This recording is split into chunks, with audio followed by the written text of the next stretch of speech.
on, slimeball, say it. Sasha's baby is yours. I think I did something I shouldn't have. Get your hand off my son. I can understand why you would fall for Drew. Because Willow, My issue with Sasha is simple. She can't even open her mouth and deny that Jason is the father. Seriously, how hard is it to just say, Jason isn't the father, and don't even get me started on Cody? Honestly, I think his character needs to be written out. What does he even bring to the show? At this point, he's just a whiny jerk who complains about everything. I can't for the life of me understand why they paired him with Sasha. Has everyone forgotten that Jason practically raised Micheal? I mean, Drew's old enough to be her dad at this point. If it turns out that Cody and Sasha aren't even related, Sasha is going to completely hate him. Honestly, I'm almost there myself. I think Jason's probably going to take the fall and say he's the father. He's likely thinking that someone's going to figure out it's actually Micheal, and he'll do whatever it takes to protect him and the mother of his baby. And of course, the baby itself. Sasha will completely lose it when that happens. It also looks like Nina's about to spill the beans to Willow about her and Drew, and I can't wait for that drama to unfold. Oh, the tangled web these people weave. Finally, I'm actually excited to watch the show again. The scene where Cody tells Jason to admit that Sasha's baby is his? Chef's kiss. I'm so glad Jason's back. And Willow? She really needs a real Drew intervention. Someone, please line up everyone he's crossed and let her know exactly who she's dealing with. As for Cody, he doesn't even know for sure that Jason is the father. Just because he saw them together and Jason touched the baby doesn't mean he has any business sticking his nose in it. Seriously, he should mind his own. And let's not forget, I'm really hoping Nina tells Willow about all the times she's been sleeping with Cody. Hello everyone, welcome back to my channel, Messy Syrup. It's me, Abby here. I hope everyone is having a wonderful day. Keep watching. So let's dive into today's video. Okay, so Monica passed away in real life back in January, but what's the deal with General Hospital? Have they seriously not done anything to acknowledge it at the end of an episode like they did with others? Are they planning on waiting until they show her death on screen before they roll the credits with a tribute? It's been almost a month, people. Now, everyone's buzzing about Nina needing to tell Willow that she slept with Drew, and sure, it's going to be awkward, but let's be real, Willow is definitely going to be angrier with Nina than Drew. I mean, Willow was practically pushing Drew away, which gave him full permission to do whatever. But of course, Willow was spilling all her emotional baggage to Nina, and Nina just couldn't bring herself to come clean from the start. Big surprise, that's going to come back to bite her in the you-know-what. And here's a fun little thought I can't shake. Why does no one on this show wear jeans? Seriously. We've got doctors and nurses in scrubs, cops in their uniforms, and occasionally Micheal and Dante in gym clothes when they hit the gym. But when it's not work or gym time, everyone's dressed like they're about to head to a 5-star restaurant. Is Port Charles that fancy all the time? Even when they're running errands or visiting friends? Speaking of people doing things, Tracy and Sidwell, going once. On a brighter note, if Nina and Ava can somehow make a friendship work, and Carly and Sam are besties now, then it's really not that crazy to think Carly and Nina could get along too. Since Sam's out of the picture, Olivia's basically Carly's only girlfriend at this point. Meanwhile, Cyrus and Drew are clearly in a race to the bottom for the title of most hated person in Port Charles. It's neck and neck, but neither of them is winning any popularity contests, that's for sure. And the truth is finally out about Gio's parentage. Thank you, Lois, for finally dropping that bombshell. Better late than never. Oh, and for anyone wondering, Nina definitely doesn't need Carly to break up Drew and Willow. She's got plenty of ammo to do it all on her own. Seriously, just sit back and watch her work. And maybe there's still hope for Willow. She actually told Drew it was disrespectful for him to be with her at the gatehouse, which, let's face it, is practically a sign of maturity for her. Who knew she had it in her? Oh, there is absolutely nothing more terrifying than two enemies teaming up to destroy a common threat. Enter Carrie and Nina. Oh, Drew, baby, I almost feel sorry for you. Almost. As Drew's creep factor continues to soar, let's talk about one thing that's seriously bugging me. The man never spends a second with his daughter. Scout, remember her, must still be reeling from losing her mother, and yet here's Drew, hanging around Port Charles like a bad smell, popping up at every corner. But not with his daughter. Maybe it's a casting thing, but it feels downright creepy. I mean, come on, the writers really dropped the ball here. A little girl recently lost her mom, and Drew's nowhere to be found. Not to mention her whole blended family. Yeah, let's ignore that too. Oh, and I really hope Cyrus doesn't lay a finger on Elizabeth, because Jocelyn can't seem to sit her butt down and let the adults handle things. Cyrus thinks Elizabeth's bad-mouthing him, and he's probably right, but it was Jocelyn sneaking around in his room, not Elizabeth. And seriously, it's way past time for Drew to spend some quality time with Scout. That poor kid just lost her mom, and now Drew's shoving Willow in her face like it's a gift. The man's selfish, and Willow's following his example. Great parenting all around. On a different note, I've been binge-watching One Life to Live from 1993, and two things really stand out.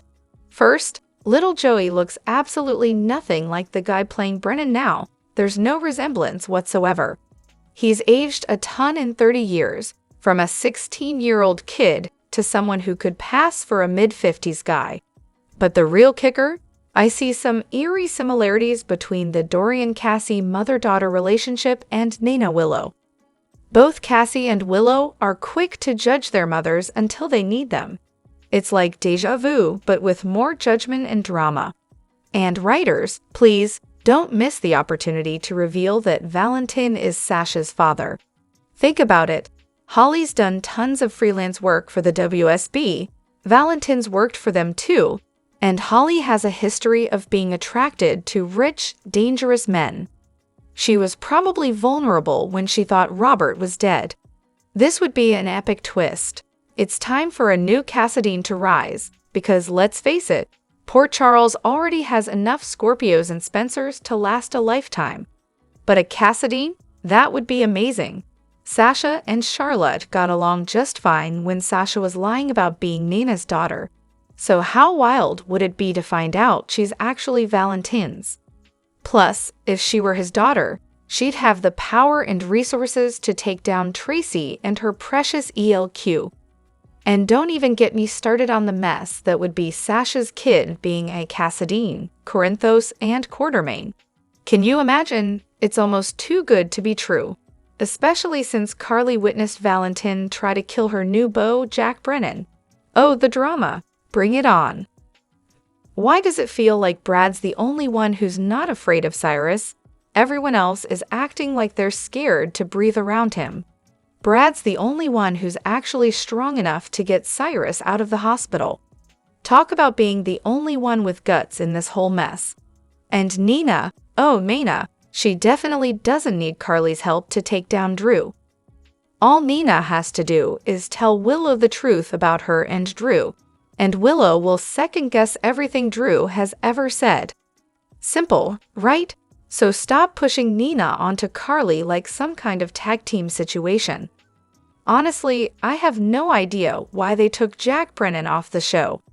That man was a walking definition of wow, seriously. Something's definitely going on behind the scenes. Maybe they need to fire the people running the show behind the scenes, not the ones in front of the camera. They're making questionable moves. As a longtime fan of this show, I can't help but wonder if anyone else is feeling the same way about the new writers.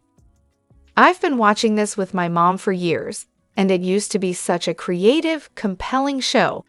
Lately, though, the episodes are all over the place, lacking that same punch. Do you think it can get back to its former glory, or is it just me? And don't get me started on Chase leaving. So many talented actors have been let go or left, Yet they're still keeping that awful Drew character around. Yuck. Oh, and did anyone notice that award on the bookcase in Diane's office? I think it was on Thursday's episode when Alexis was talking to Sunny. Is it an Emmy? Just curious. Also, does Sunny know about Gio's paternity? I kind of feel like he does, considering how close he is with Gio's family. Finally, the constant complaining about the Jack Brennan recast. Please spare me the flashbacks to the Molly, Christina, or Nicholas recasts. Let's not make it as dramatic as that whole mess. Since Jack Brennan's involved in major storylines right now, killing him off was never an option. Charles Major just didn't want to continue working on GH, and they had no choice but to recast. Change is tough, I get it. But here's some advice. Number 1, pretend this is a brand new character. Number 2, stop comparing the two actors. Or number 3, let this guy stand on his own talent, not Charles. For the drama of soap operas, where even the actors have their own plot twists. So Charles Major, the original Brennan, decided to leave General Hospital on his own terms. Because, of course, it's completely unreasonable to expect him to stay if he doesn't want to. So naturally, instead of writing the character off, which would have been way too simple, they had to recast him. Because, it's illegal and immoral to force someone to continue working in a role they've outgrown. Priorities, people. As for Jack Brennan's new face, I get it.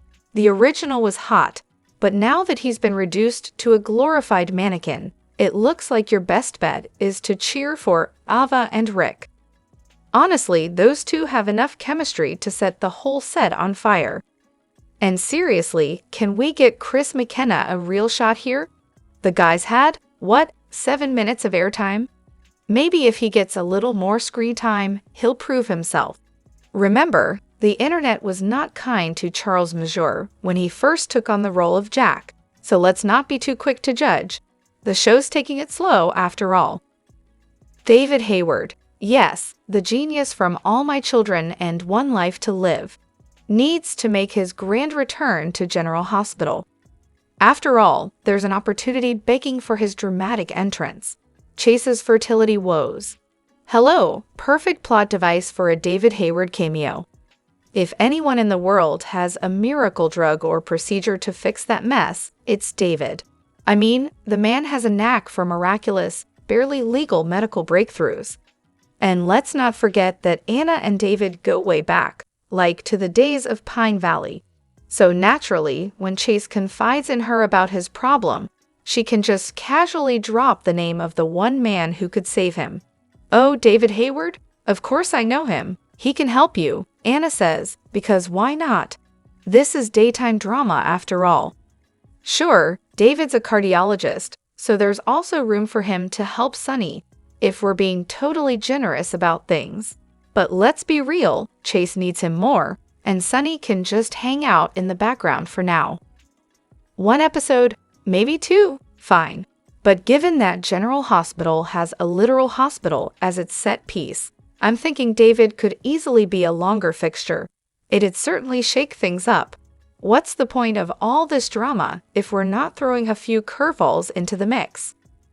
Now, Vincent Irizarry, the actor behind David, has said he's not exactly out here aggressively campaigning for a comeback. But then again, he has pointed out, David's a doctor, married to Anna Devane, went to med school with Alex Merrick. He checks all the boxes. Meanwhile, Michael E. Knight just called Frank Valentini and was like, hey, I miss acting, can I do a quick guest spot? And that quick guest spot turned into years of screen time. And Walt Willey? His week-long appearance was literally just a plot to qualify for medical benefits. But hey, Frank takes care of his actors.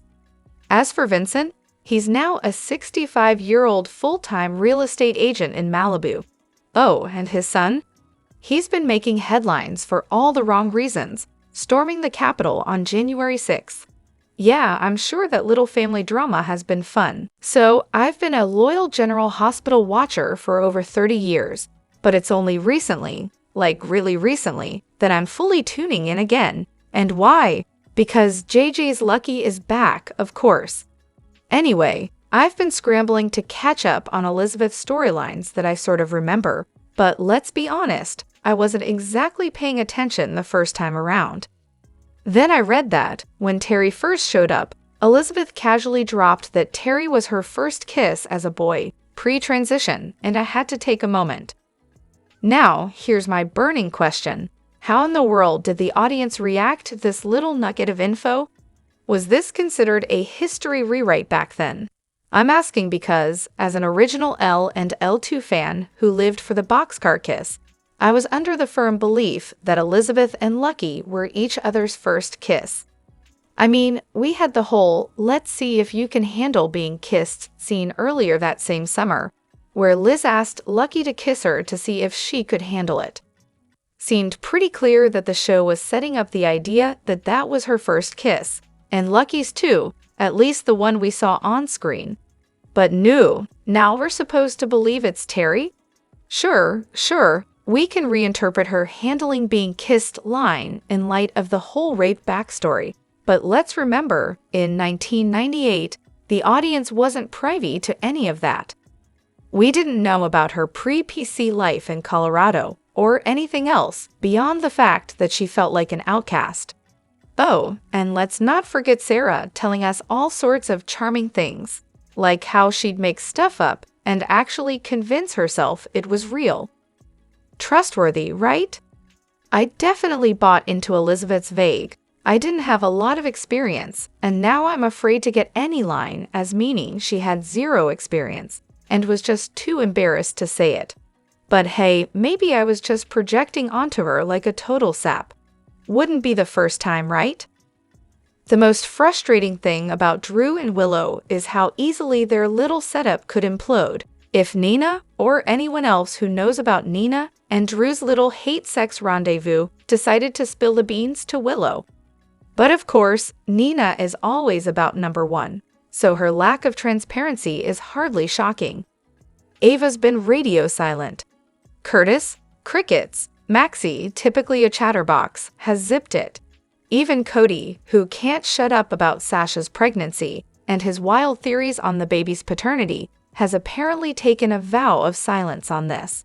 I mean, come on, why not let Drew himself spill the truth? He used to be with her mother-in-law, so I doubt his brief fling with her mom would cause Willow to bat an eye. This is the same woman who hopped into bed with Michael, despite him having a past with her twin. But hey, I'm sure Nina's just waiting for the perfect moment to drop this bombshell. Preferably the worst possible one. Honestly, it can't happen soon enough. Maybe Michael should come back and take Willow to Germany with him, and Drew can tag along as some sort of ambassador. They could leave the kids with the cues while they go off and live their best lives. It's been forever since Nina and Drew last got together, July or August, right? So if Willow does find out, Drew will just tell her he ended things when he realized they had feelings for each other. And naturally, she'll swallow that. Willow's completely blind to his manipulation. Hell, Michael even warned her that Drew was the villain in this whole mess, but she's too busy enjoying the excitement of being swept up in the moment. She was tired of the whole wife or mother thing, and Michael was giving her the ick. Drop your thoughts in the comment section below. Do you agree or disagree? Don't forget to like, subscribe, and hit the notification bell for more updates. Your opinions matter, and I will see you in the next video. Thank you.